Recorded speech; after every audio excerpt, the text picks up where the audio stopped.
training. And we're going to be on that as well. So welcome. We're going to do relationship training today. So get your questions rocking and rolling about relationship. Happy early Valentine's Day. So yeah, and let's make it. Relationships. So relationship training. Dave can go and elaborate a little bit more. Pin the comments here. To him. But just wanted to quickly set the room here. Happy Friday, everybody. Thank you. And let's do this. Right on. Well, I thought with Super Bowl going on from personal experience and Super Bowl being February 13th, that we have a great likelihood, a statistical likelihood of forgetting about Valentine's Day. And nothing signifies relationships, the most important relationships to us than the man-made holiday of Valentine's Day. So we can sell flowers and cards and candy. But relationships are extremely important. In fact, I remember one of the trainings I went through, and one of the corporate trainers put up their results in relationships. And he said, who here thinks which word of these is the most important? And half the room raised their hand and said, results are most important in the corporate world. And then the other half raised their hand and said, no, it's the relationships. And a few of us raised our hand and said, no, it's and. And's the most important word, because we live in an abundant universe, an abundant world where we have more than enough of everything for everyone. And so we can celebrate the Super Bowl and our relationships here coming up in the next few days. And I wanted to reiterate that. And to do that, I took about a 20-minute time for a TV show and talked to my wife about our relationship. And I thought that would be a great place to start. Try something new here on the Breakfast of Champions. My wife is my savior. She's the most amazing person. I've known her since the 4th grade. As most of you know, she hated me when I was little, and it took a long time to build the relationship that we have. So I thought, listen to this quick 20-minute session with my wife, and then let's raise some questions about relationships and results, all 3 words being extremely important. And so why don't we go ahead and start that interview, and then I'll look forward to your questions as we get started here. Thank you so much. Let's get started here. And hopefully everybody can hear efficiently. So here we go. I'm so excited to do this. I never get to do this. Second, to be able to my technical share prowess here. My most important relationship with people and the philosophy and perspective of the most important relationship that I have and how that has evolved is really important to me. And so first I want to introduce the most important person in my life. Hello. This is my wife, Julie Meltzer. And Julie, I want you kind of to set the stage and maybe tell people how we met and how we ended up actually getting married. So Dave and I met in the 4th grade. 4th grade. We used to play together, had a great time together until we reached puberty. And Dave started picking on me endlessly. And but I loved you. I don't know. I tell them I asked you to go study with me at 6th grade camp. Yeah. So actually, he did not ask me. His best friend asked me. And I said no, because that was awkward. And his friend yelled it out in front of everyone. Oh my God, she doesn't want to be your girlfriend. And I guess it embarrassed you. He's like, dude, she said no and laughed. And then everyone else laughed at me. Well, I guess it embarrassed you. It did. Because then I was walking home from school a couple days later. And broke my heart, by the way. I doubt it. And he threw an egg and hit me in the back of the head with it. And my mom wanted me to go to his house with the egg still in my hair to show his mom what he did to me. And I was like, no, I'm not doing that.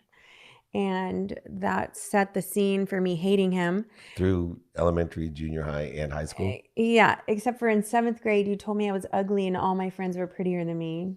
And threw rocks at you? Probably. And so I just stayed away from him. She doesn't think that is proof that I loved her. In fact, when I have 3 daughters who are now 22, 20, and turning 18, but I tell them all the time when boys were mean to them, when they were in the 4th, 5th, and 6th grade, be careful, you might end up marrying them. So then years and years later, I'd say 12 years later, we ran into each other at a bar in Mexico and we hit it off, exchanged numbers, and he threw my number out because he thought I was still. But before that, let me tell a little bit of the story. I ran into her when I was in law school, and I was engaged my last year in law school to another girl who I ended up breaking up with. But more importantly, I ran into her and had the best conversation. And she went back, and her mom was dying of cancer at the time. And her mom, her last words on well, no, Dave. first she said, you know who I ran into? Oh, yeah. And he said, David Meltzer. She said, isn't that little shit that threw the egg at you? And then you described that I was in law school and who I was and what I was doing. And she said, you should go out with him. Or someone like him. Or someone like him. Because you said, I can't because he's engaged. And she said, or someone like him. I then, at the Rosarita Resort Hotel in Mexico, after I had broken up with my fiance, got pushed by someone into you.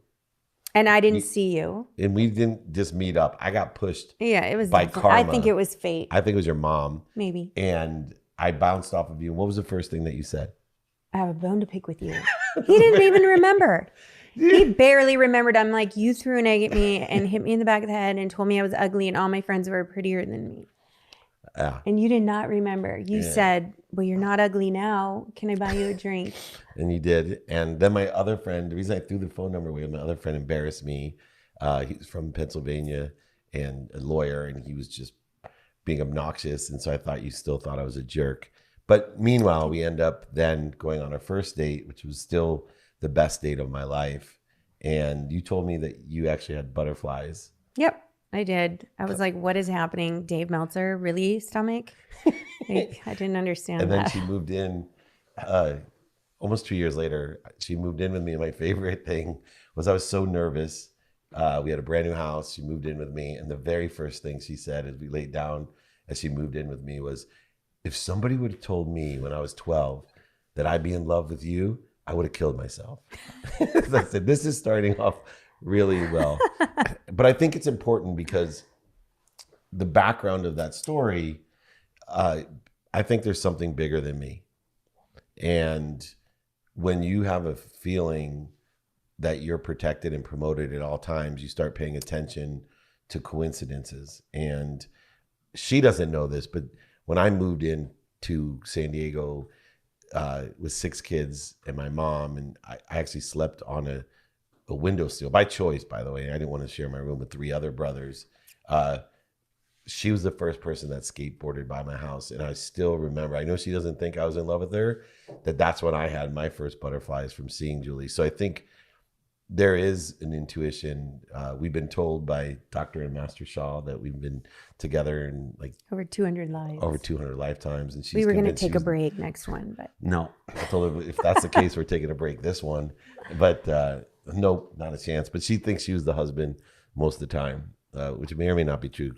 Anyway, that is the basis of what my love is that I believe and I have faith that I'm being protected and promoted, and that the greatest gift of promotion and protection God gave me was her to be in my life. And I'm your biggest cheerleader, for sure. Even though I haven't been the best quarterback. What are you talking about? I think it's important that, that I had to mature as a husband. It took you a while. And a father. And that I always say, my biggest lesson is not to take for granted what other people are wishing for, but I took it to the next step because I took for granted early in our marriage what I was wishing for. I'd wished for you to be my wife since the 4th grade. And I took that for granted. And, to help you always made me slow down, and you always made me look at things differently. And I wasn't ready to do that until the ultimate truth that when financially I screwed up and I wasn't doing what I was supposed to be doing, you protected me by, telling me that you'd be the only honest person in my life and setting me straight. And that to me was the penultimate of our relationship, where for me, I really realized how blessed I was. For you, it must have been different because you weren't the one that was an idiot. Well, you contributed to my idiocy. Did I? Yeah. I don't know. It was hard because, you actually taught me to slow down and and look at things one day at a time to get through it. But yeah, it was hard. I'd say it was probably the hardest part of our marriage. My mom always says that people who marry for money, they actually stay together more than people that marry for love. But I did not marry for money. I know, obviously. I lost all our money and you stayed with me. But think about this, though. People that marry for money, they actually stay together more often than people who marry for love, because as long as the money is there, they got what they bargained for. It's like knowing your timing and risk tolerance in the relationship. So if your objective of getting married is to be financially secure and you have that financial security, you're always going to stay married. It's very risky when you marry for intuitive love, like fourth your grade feelings love. Get hurt more, and and you never know what you're going to get, and you're always questioning that love. For me, once I started to learn to love myself, I started becoming really secure in how much you love me. For you, what was that like? Because I know we evolved. We've been married almost 25 years. I've always, I don't know that my love has evolved, because it's always, I mean, it gets stronger. I don't think the love has evolved. I think the acknowledgement of the love has evolved, and the relationship has evolved to way better than it was when I first got married. Yeah, I'd say it's more of a partnership, whereas before you felt like you were carrying a load, right? Yeah. And then, I definitely think it was more of a partnership. And I also think like your insecurity, like when we went through all those really hard times, maybe a part of you did think maybe she did marry me because I made a nice living or whatever. And I think you realized, oh, she really does love me for me. Wouldn't you say? Yeah, of course. I think that security means a lot, that you're always going to be there. Because I think in any relationship, the fear of loss, just like the fear of missing out, the fear of other people's opinion, play an integral role in what people think and why relationships are interfered with, when you're always worried about, well, my mom doesn't like her, or, you know, she's going to leave me. You know, that hurts when you're afraid of what's missing and what you don't have, which kind of leads me to the next major of evolution in my relationship was, and I think this is true about everyone's relationship, and I deal with it now, trying to utilize it in my own business relationships. You get what you look for. Like, you're this amazing woman, and so many times I was like, oh, she's going to be mad at me. She's going to be upset with me. And all I'm trying to do is help my family. I'm late. I'm going on this business trip. I'm miserable, lonely, and she's going to be mad about it. And that's what I got. And once I started saying, God, I'm so blessed, I have an appreciative wife who recognizes why and what I'm doing. It was amazing how even the physical beauty changed its own way. Like, you were even more attracted to me than ever, because I was looking for what I wanted in you, not looking for what I didn't want. That's interesting. For you, did you, like, you seem more stable in like how you felt about me, even though like I was like you. I mean, yes, I think you've grown a lot. But like, how'd you deal with like? It was hard sometimes. I wanted to. I had like huge parties, and 200 people would be at our house that you didn't know. How did you know how I dealt with it? I threw out the alcohol machine that we had. I told some people they weren't welcome in our house anymore, and I changed it because I didn't want it anymore. But yeah, I felt like you did have a lot of growing up to do, actually, now that you talk about it. I like you way better now than I probably did even 15 years ago. But you love me the same. Of course. You just like me more. I like you better. And do you think that being best friends is important? Absolutely. And what is that in an intimate relationship? Because I find that one of the lucky sides or things about, like, I'm 54 years old and I'm more attracted to my wife than I was when I was 9 or 14 or 24 or 34 or 44. Like, physically attracted to my wife. And I know that has to do a lot about emotions in the subconscious. But beyond that, you know, you have so many friends that are our age that they're just friends. I think a lot of it too is like, I've always looked at you as my boyfriend, and the kids laugh at me when I say that, but we're still boyfriend and girlfriend. Like, forget even marriage. Like, we really are. We like to be together. We sit right on top of each other on the couch, basically, right next to each other. Make our kids sick. Yeah. I mean, I still treat our relationship. I still treat our relationship as if we're dating. And where'd you learn that from? No, I just think that's what I wanted. Because it's kind of funny that our parents didn't have good marital relationships. I think my parents did, but definitely my mom was probably the stronger of the two. Like she put Would up you have with a been lot. would you have been happy in our relationship if I No, was your father? no. Like I said, right? And I Yeah. absolutely, if you were my mom or my dad, I wouldn't be happy with our relationship, or my Yeah. stepmom or stepdad later Maybe on. we saw what we didn't want. But yet it's interesting because our grandparents had really good So we relationships. think. We don't really know. I know that my grandparents did. They were married 62 and Well, that 63 doesn't, years. you don't know what happened behind closed doors. See, now you're taking my lessons, right? Never count somebody's money and never look at other people's relationships.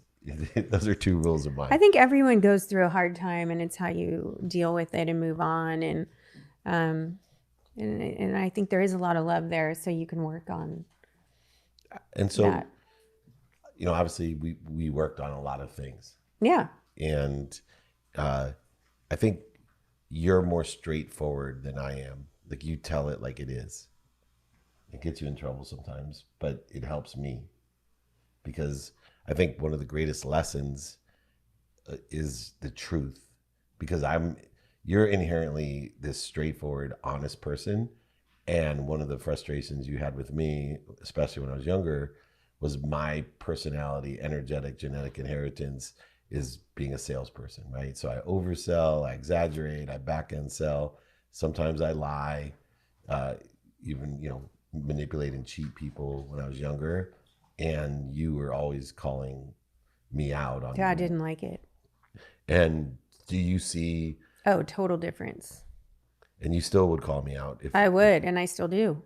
which I appreciate now. And it used to Drive you crazy. hurt me to the core of the truth of who I was. And when you can bring the best out of your partner by being honest, was there anything that for you, I know you're perfect, but maybe that I had brought to your attention that you've changed over the years? Oh, taking accountability. Like everything that ever went wrong in our relationship, I always blamed you. Or other people. Yeah, but sometimes like it bothered me that you would never let people blame me. Yeah, that's right? true. Like even when I was going places I shouldn't go, you would like blame the guy that took me. Yeah, that's true. No, but I still do. No, and I like when we did go through a hard time, we lost everything. I totally blamed you. This was all your fault. And because I didn't make the money or the decisions. And so I felt like it was your fault, but really, you really showed me how part of it is my accountability that I need to take. Like, you were doing these things to give me what I wanted. And some of them, like you even were adamantly against some of the stuff I wanted to do, like with the house or whatever. And you did it anyway. And it got us into trouble. And so it was hard for me to actually see where I had a play in all of that. And I think it helped me grow as well. Now let's take us to today. I feel as if you and I are so blessed, right? We have these 4 extraordinary, happy, and healthy children. I always talk about my goal with my mom is to let her know that I'm healthy, happy, appreciate, and love her. And I can honestly say that all 4 of my kids are happy, healthy. They appreciate us, meaning we add value to their lives, and they love us tremendously, which isn't easy today to have 4 for 4. Yes. Financially, we've never done better. We can do whatever we want at any moment in our lives. We have not just, money's one thing, but freedom of choice that both of us could wake up tomorrow morning and say, we're going to Paris. And we have the capability of everything being fine. The kids would be fine. The businesses would be fine. All of that. Do you see any challenges without all the interference that we had throughout the first, 20 some years? Do you see any struggles or challenges of, knowing that we could do whatever we want? We don't have enough time in our day to do all the things we want. No, I think time. That is our challenge. I think really we got to live in the speed of thought, not the speed of light. I think that we are so blessed. I don't see a challenge. Like we are able to communicate. I trust you. I love you. We're lucky. Is there anything that I still need to work on? I mean, who doesn't need to work on something? Yeah, I'm sure you could work on stuff. What, my belly fat or what? No, I wouldn't You're not say. going to tell people? You're the honest one. No, I really don't have anything to say about that right now. Like, I'm pretty dang happy. How about me? You're perfect. I know. Exactly. I don't know. We have a good life. We've gone through a lot, and I truly believe we've worked on a lot of things. And I mean, I couldn't imagine unless you mess it up, because it wouldn't be me. That's never would be. It's a good thing you're learning accountability. I know. Last thing then. I talk about doing your best, learning lessons, and having fun, and it's applicable to my marriage. Right? When I realized how important this is to prioritize you and prioritize my marriage. My health is first because of you. You taught me that lesson that, when we rebounded and everything started doing well, you're like, what, I asked you, what can I do for you? And you said, take care of yourself. And so beyond my health comes you and the family. Um, how important is it to work hard at the marriage still, even though things are going well, and to learn lessons from the marriage? But most importantly, we just have a blast. Like whether we're sitting watching TV or in Bora Bora or Private Island or whatever else we're blessed with. Well, those are the three things. How important are those three things? I think they're all very important, but obviously communication is everything, and I think we communicate really well. Like that is the number one thing. So as long as we keep communicating as we are, then I don't see. Yeah, well, it's easy to find the light, the love, and the lessons in you. And I just want to say publicly how blessed I am. And so am I. The greatest gift that I've been given from the greatest source is the protection and promotion of having Julie being my wife. I love you. I love you too. And family is everything to you and me. And we couldn't be more blessed. I love you. I love you. All right. Well, that was different, everyone. So thank you, my wife, especially for allowing me to do that. I hope it was beneficial to give an authentic look into somebody's relationship. But go ahead, Glenn. I was curious what you had to say. I was just going to say that Julie might say that you need to work on your celebration speeches that you give after we do a bunch of recording in your studio. or at least my daughter should. Right. She learned forgiveness, and now I think we learn why. I'm not a good celebrator when it comes to drinking some champagne, because I gave a very wedding singer speech when we finished our TV show. Look, I'm human. That's all all I have to say is I'm human, and I've learned from my mistakes. And like Julie said, I still have some things to work on. It wasn't just the belly fat that I thought I had to work on. It is definitely the speeches that we give. Anyway, I want to especially thank my wife for allowing me to do that. And we would have done it live, but for 4 children and getting ready for school and lunches and breakfasts and all the things that we needed to do in the time restraint of 7 a.m. So want to thank everyone. Let's get to the most important thing. Super Bowl's coming up, but the most important thing, even bigger than the biggest game, is our relationship. So I'm sure, Jake, we have some questions. I'll take one online, and then who wants to come up, Jake, and ask our first question? The first question today will be Dr. Connor Hogan. Can we take a quick question? Let's flash our mics for Julie. Julie is unbelievable before we get going here, but after we flash our mics, we'll be bringing up Dr. Connor Hogan once you're ready. All right, perfect. Let me take a question online, and I think the only person that my wife loves as much as my own children is the side of bacon, Jake. So you guys, it's tough to compete with your guys' relationship lately because she loves you so much as well. So we appreciate you. All right, let's get started. I'm going to ask some questions online. Do you treat a business partner differently than a romantic one? Wow.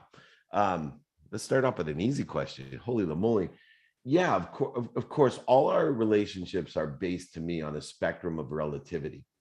And so for me, understanding feeding those who feed us is most important. In fact, one of the greatest lessons I learned from Julie was one time at dinner, I left dinner to go take a business call, and all my children were at dinner with us. We were having an amazing time, and I left for like 15 minutes at the time. And I came back, and the dinner had almost completed without me. And my wife looked at me and she was so frustrated with me. And Julie said, David, why is it you will treat someone you don't know or barely know better than the people that you care most about? And that struck me at a core. How many times do we treat people better that we don't know or barely know, or people who we utilize the activity we get paid for with better than the most important people, the most relative people, since all people are connected, but we're all not relative in the same degree because some of us feed us more than others. And that feeding, whether it be nutrition, air, water, but even more importantly, emotional or economic feeding, varies in its degree of importance. And we have to treat people in the spectrum of relativity. And yes, my romantic partner, my intimate partner, my best friend, my wife is treated differently than Glenn Lundy. And that's okay. And Glenn accepts it, and so do I. Although I have encouraged a romantic relationship between Glenn and I, and I'm still trying. Beyond that, my wife is still more relative. And Glenn's just so cute. Let's all flash your mics. You guys know, Glenn, you're so cute. And of course, I love your I love his voice. But I think it's important to understand and learn this great chain of feeding and make our own determination in the relativity of relationships, and don't take the most important relationships to us for granted, and spend more time, emotion, value, and money on the people that we barely know or just don't even know because we think there's some business aspect to it. Great question to start up. Doctor, you're up next. What do you got for me? David, that was lovely. It was lovely to just witness that exchange between you and your wife, especially on this particular weekend. It's all full of love. It made me think of modern, as we call it, courting, and that more old-fashioned way, more old-fashioned word, how people communicate nowadays, especially young couples and that. And it reminded me of a time where I was walking by a restaurant one evening, and I saw a lady that I knew, and she had her phone out in front of her, staring at her phone. There was a gentleman in front of her, and he was staring at his phone, and I laughed, because I knew the lady was online dating and having a lot of difficulty in finding a partner. So I just wonder, with that open exchange that you guys just have there, what do you think of the real life as opposed to the kind of online means of getting to know people nowadays? What's your opinion on that?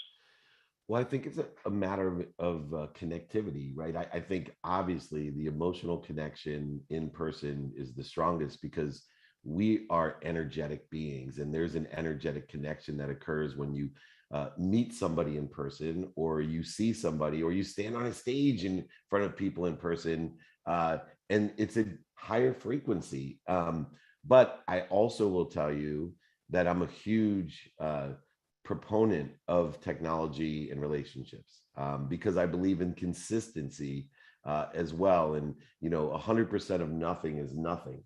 And so if we can't, even with the pandemic, get together in person, if we can't meet each other in person, we can still stimulate interest, transition interest, and share a vision in a relationship. We can connect virtually. Now, where I am frustrated, as I think you suggested by your story, is when I walk into my house and I have 11 teenage girls in my house, all sitting in the family room, none of them talking to each other, and they're all on their phones, communicating either with the other through the phones or to other people through the phones.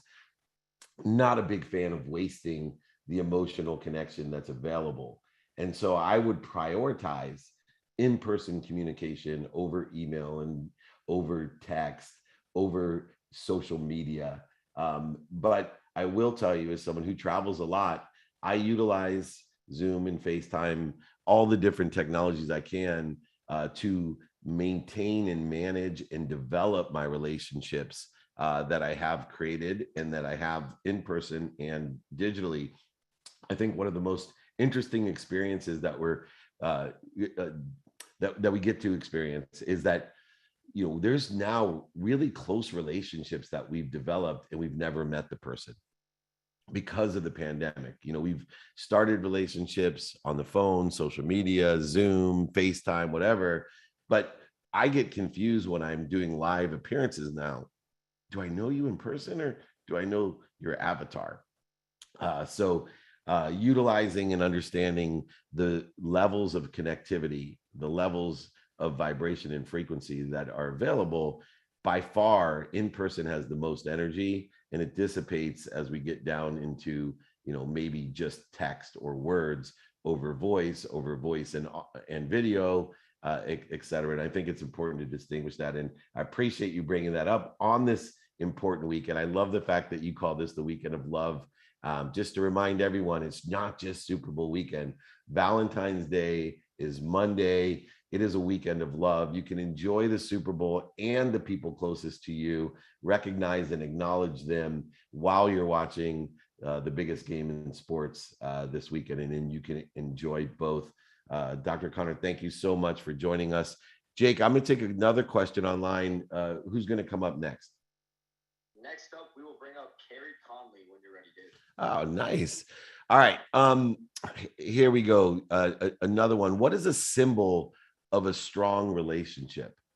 I think, the credibility is a symbol, the credibility that you have with each other, that bond of trust, and then two, the emotional connection. I think there has to be a balance between the two. There's a pragmatic credibility in a relationship by doing what we say and saying what we do, because the people who are most intimate to us in a strong relationship, they know all the times, they know your bullshit, and they still love you. And that credibility creates a strong relationship based off of gratitude, forgiveness, and accountability.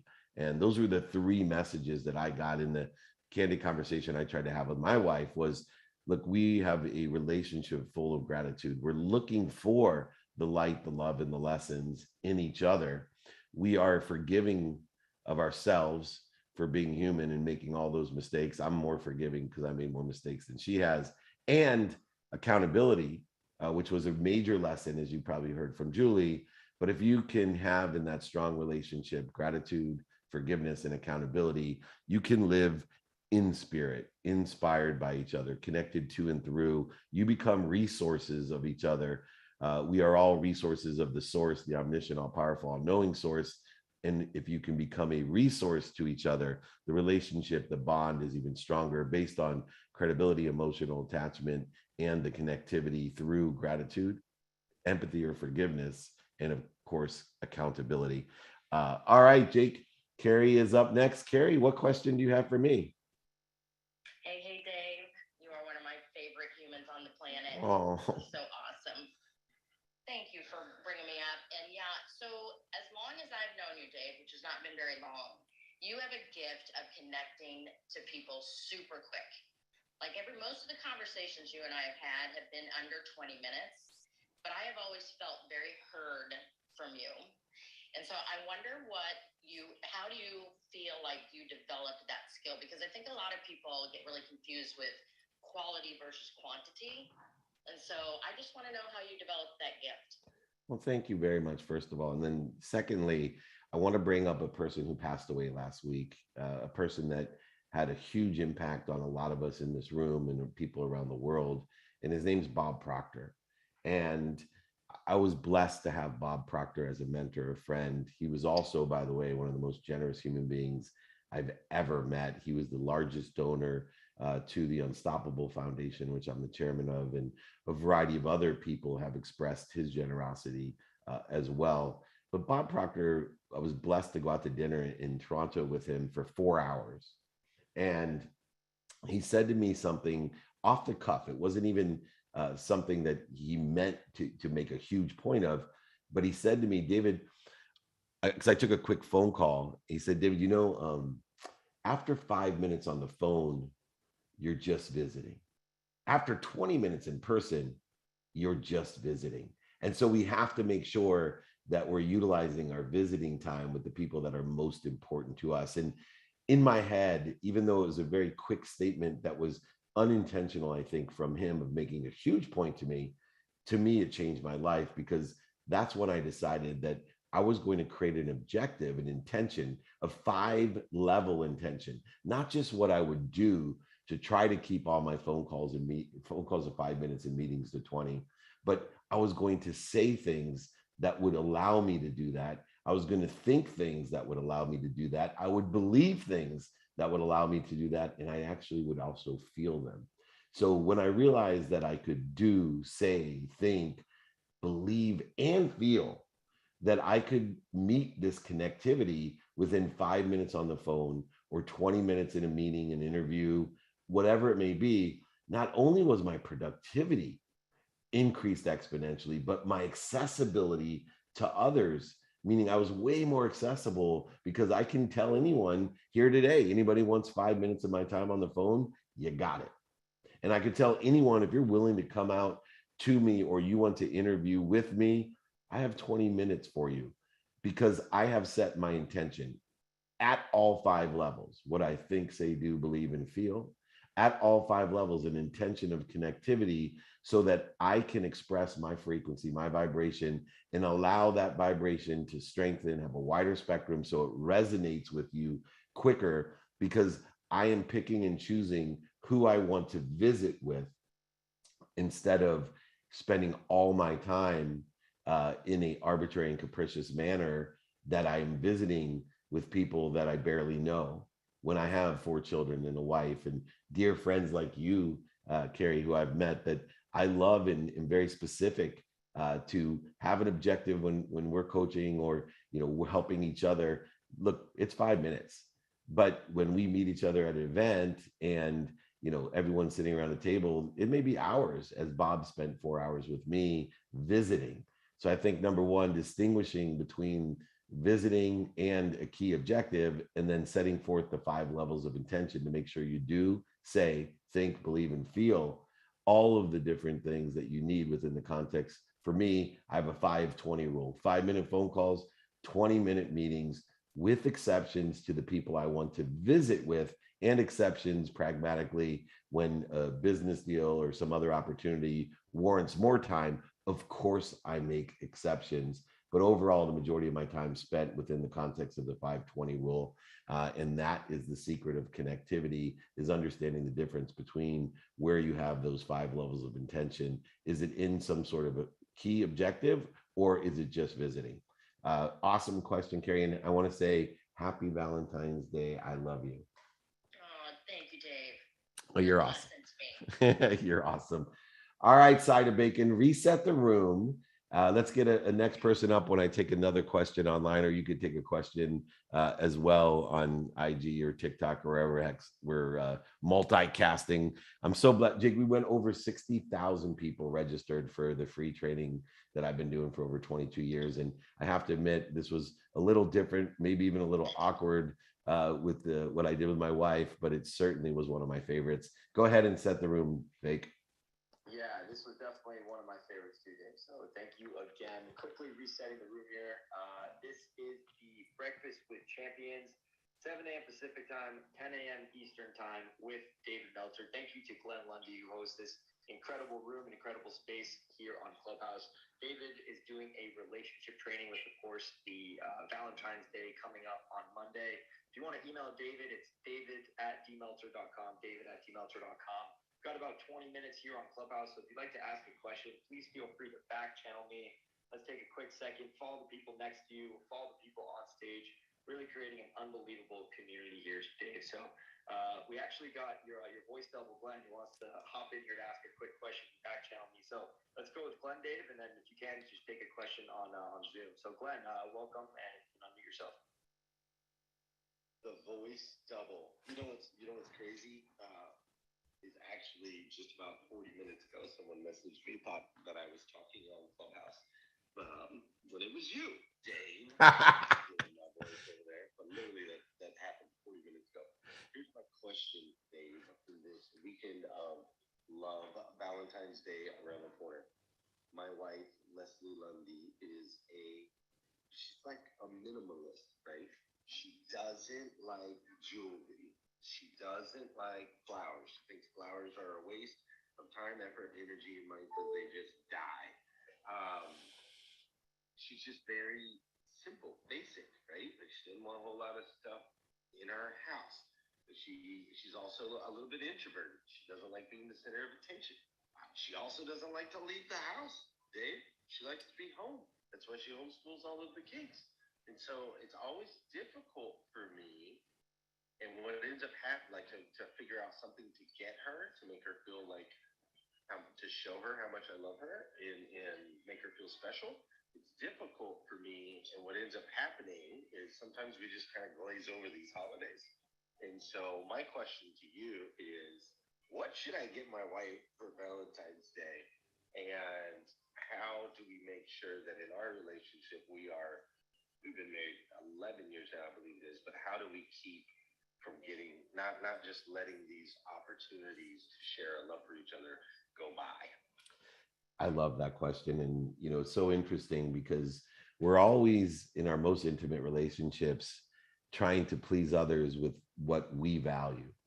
And it's hard to know that the people that we're closest with that mean the most to us actually like and love different things. And in fact, that's what makes our relationship so wonderful is usually the greatest relationships are where somebody's weaknesses fit perfectly in somebody else's strengths. And, it's interesting because, if you're a complete uptight OCD individual like myself, there's so many lessons to learn by being married to, a woman who will leave the shoes on the stairs and, a mess doesn't bother her, or in over 24 years of marriage and over knowing her for, 45 years, it rubs off. And I think when I'm looking at, what do I get my wife?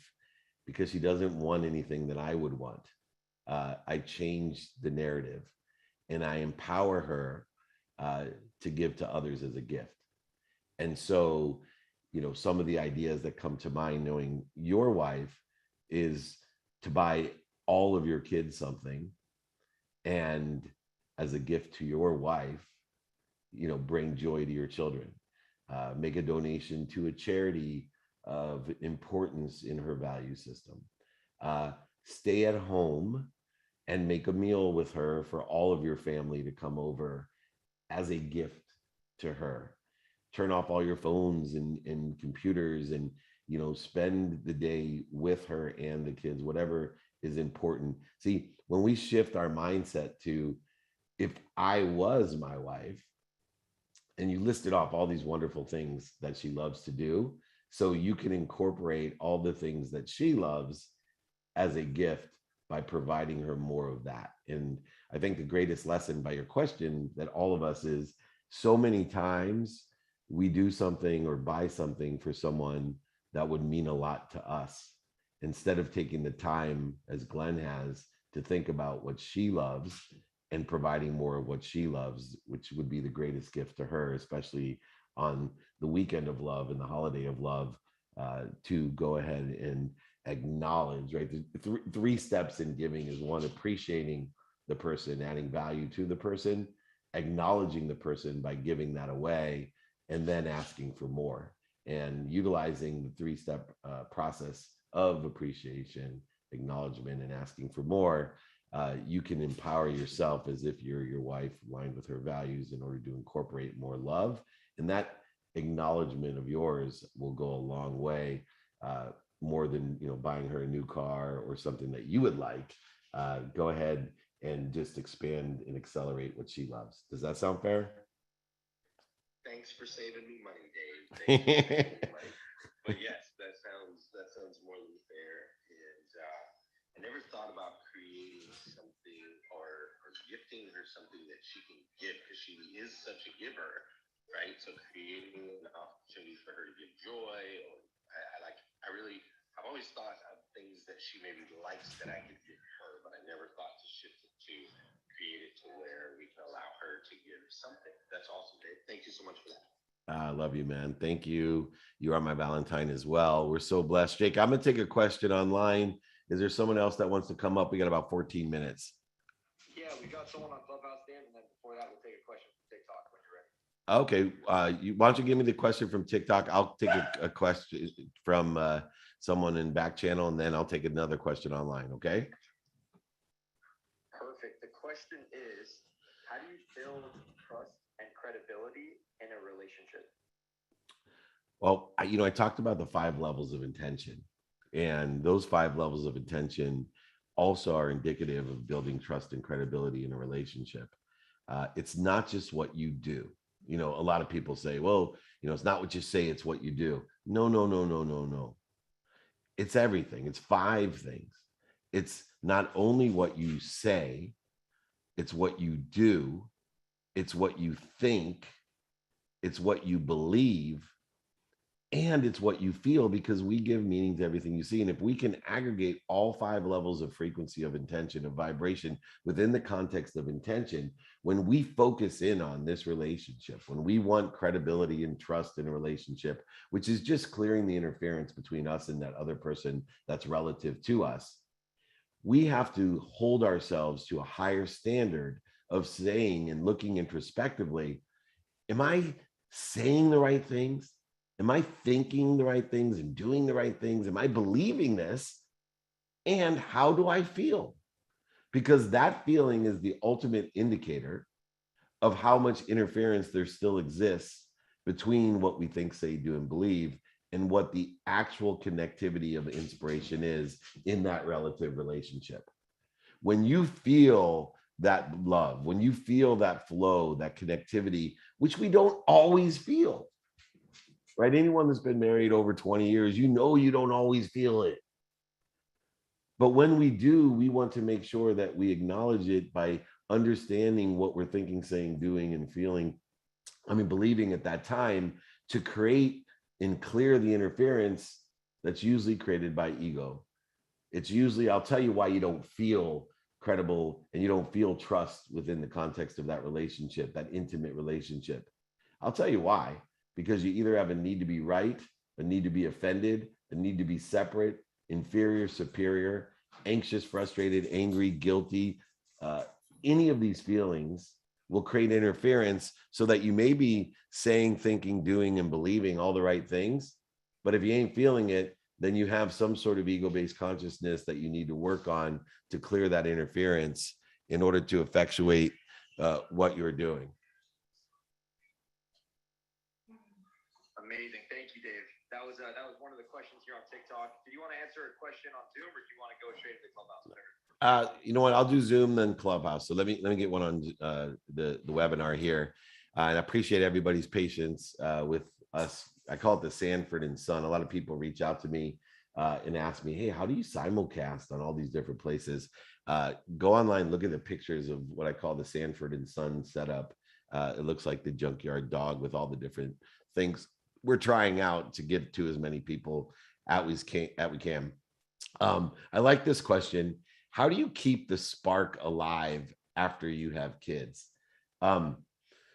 Look, I think the bigger question is, regardless of kids, how do you keep the spark alive? And I will tell you, one of my biggest or favorite things about my relationship is I am more attracted to my wife today than I was in the 4th grade, the 6th grade, when I was 16, when I was 18, when I was 28, 38, 48. Here I am 54. And, I tell my wife all the time, I cannot stand how much I love you. Like, I hurry home, I look at her and I get butterflies. And that's the spark that I want everyone to share in the relationship. And the way that you keep it alive is to practice. You have to have a variety of different things. Number one, you have to look for it, right? We have to pay attention and give intention to the coincidences of that spark that we want. So we have to find the light, the love, and the lessons. We have to learn, that the most annoying thing about my wife to me is cute. And we can't expect anything different. There's a story about a scorpion to me that represents the spark. And, if anyone's ever heard this story, I apologize, but I love it. I see people do this in relationships all the time. There's a frog and he wants to get, there's a scorpion who wants to get across this flowing river. And, the scorpion is looking around, how am I going to cross this river? And he sees a frog and he climbs over to the frog. He's like, hey man, can you do me a favor? Can you swim me across this river? And the frog looks at him and goes, dude, you are a scorpion. There is no way in the world I'm putting you on my back and swimming you across this river. You will sting me and kill me. And the scorpion said, no, that would be stupid. If I sting you when you're going across this river, you're going to go under, I'm going to drown and die. Frog thinks about it for a minute and he says, yeah, you're right. You know what, bro? I'll hook you up. Jump on board. Let's make this happen. So as the frog's swimming across this flowing river, Scorpion's on his back. They get halfway across the river. Scorpion stings the frog sinks, and they both die. As they're going down, dying, drowning in the water, right? The frog says, Scorpion, why would you sting me? How could you do this? And the scorpion looks at him and says, because I'm a scorpion. Because I'm a scorpion. See, people have an energetic and genetic inheritance. And if we try in a relationship, an intimate relationship, to make my wife clean up the stairs when inherently, genetically, she's a pig, a slob, a mess, I'm not doing anybody a scorpion. She's a scorpion. I have to learn to love the fact that I have this superpower of being anal retentive and obsessive, and I like to clean. And so the universe has provided me someone that I can clean up after and provide value to and can be appreciated for my scorpionness. And so what we want to do is to acknowledge and appreciate that we are scorpions and that there's some things that we just can't help and that we have to learn to find the light, the love, and the lessons into it. And maybe it's what actually makes us closer and more tied together as one, to understand that we're all scorpions, and no matter what it is, even if it's death, that we are just inherently that scorpion. And that's, to me, how I've learned to keep that spark alive, to appreciate all the scorpion traits, characteristics in my wife, how it adds value to my life, not creates interference to it. So please keep that spark alive. Okay, Jake, you have someone online now? Yes, Mark Ledlow. If you can unmute yourself, and welcome to the clubhouse. Hey, Mark, are you there? All right, it looks like he's still muted here. So, all right. Did anybody have a question? I can take one. I can take one online if not. Jake, is someone there? Yeah. Let's. Mark, are you there? Give you one more chance here. Yeah, Dave. Let's take a question. Oh, there he is. Hey, Mark. Yeah, I'm here. Hey, Mark. How you doing, sir? Amazing. Thanks for joining us. Happy Valentine's Day. Hey, you too, buddy. You too. You know, you brought up an interesting point. I've been listening on the 5-minute rule and the 20-minute rule. And I do a lot of networking at conferences. And I tell young guys trying to get in the business world, don't have more than maybe a 3-minute conversation with people you're at a networking mixer event, because otherwise you're just wasting their time. What's your thoughts on that and just networking like at a conference? That's usually my rule, is maybe nothing more than 2-3 minutes. I don't want to waste that person's time either. I actually love that rule with exceptions, right? With exceptions. Most of the time, what we want to do in networking situations is stimulate interest in order to have an opportunity to transition that interest into a shared vision. The place to do that is normally not a networking event or a trade show or something like that, with exceptions. Every once in a while, there's a huge opportunity in alignment where you stimulate interest in that 3-minute objective, and it's okay to go to the second step of transitioning interest. And if you're capable of doing that again, then it's okay to share the vision. Obviously, you cannot manage and develop the vision at a trade show or networking event, but I love the idea of trying to get to as many people to transition interest, as long as you're utilizing a go, no-go plan in all of the aspects. What I see happening, which I see happening at workshops and speeches, is people get all fired up about opportunities and then they don't have a system to reposit them and to access them in order to effectuate the next step. And so I use a very informal go no go plan when I'm using, my 5-minute rule in stimulating interest. I love the 3-minute rule at a networking event, but I use it to go ahead, get a number, get a commitment of when I can communicate, how best to communicate on the phone, via email, text, or maybe social media, in order to follow up to transition interest and articulate very clearly my intention of, hey, this is a great conversation. I'm super interested. Let me set up a time next Tuesday at 3:00 via text, email, or social media in order to effectuate learning more of how I can be of service or value and understanding the quantitative value that I can provide to exceed what I would be asking for. Does that sound fair? Anything along those lines. And if anybody wants an example of a go, no go plan, because it does allow for statistical success so that we don't waste our time with all these 3-minute conversations because we don't have a system to access what we did in that manner. Because if you use this 3-minute rule that Mark utilizes, you're going to have hundreds of leads where other people may have, 3 leads and be able to follow up with those 3. You need to have a go, no go plan in order to facilitate making sure that you have the opportunity to take advantage of all the interest that you stimulated and transition that into a shared vision of power sponsorship and sponsorship. And so if anybody wants that, you can email me, david@dmeltzer.com. But absolutely, I love the 3-minute rule with exceptions. If you're able to take them through and it's a big enough opportunity, you definitely want to stimulate interest, transition interest, and then share a vision if that exception applies for the size, scope, and scale of the opportunity. But in general, the 3-minute rule is wonderful. Great question, Mark. All right, we got 2 minutes, Jake. I'm going to take a quick question online, and then we'll finish up exactly at 8 a.m. Pacific time. How important is studying human nature for relationships? I study history because history indicates human nature. I think human nature is an essential component of understanding a relationship, of how relative we are to one another. And the human nature that exists in the conscious of what we think, say, and do, the subconscious of what we believe, and the unconscious competency of how we feel.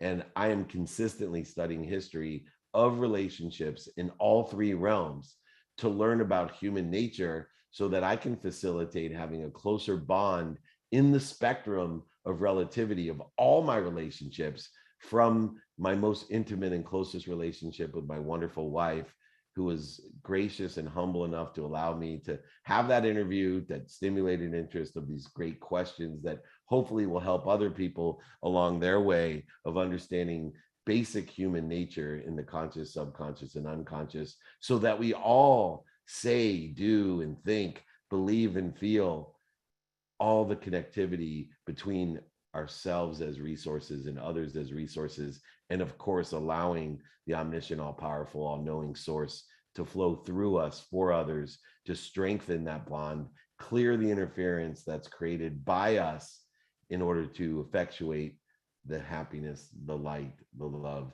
and the lessons. Okay, it's 8:00 a.m. Pacific time. All my love to everyone. You're all my Valentines, especially Glenn Lundy. I love the Breakfast of Champions. I love being here every week. Please join me. Email me, david@dmeltzer.com, if you want any of the books, documents, templates. They're all free. All you got to do is reach out. Jake, close out the room. Happy Valentine's Day. Happy Valentine's Day, everyone. Light, love, and lessons. We're coming on. Thank you. Let's quickly flash our mics. Thank you, Dave, so much for that. Thank you. Thank you. Thank you.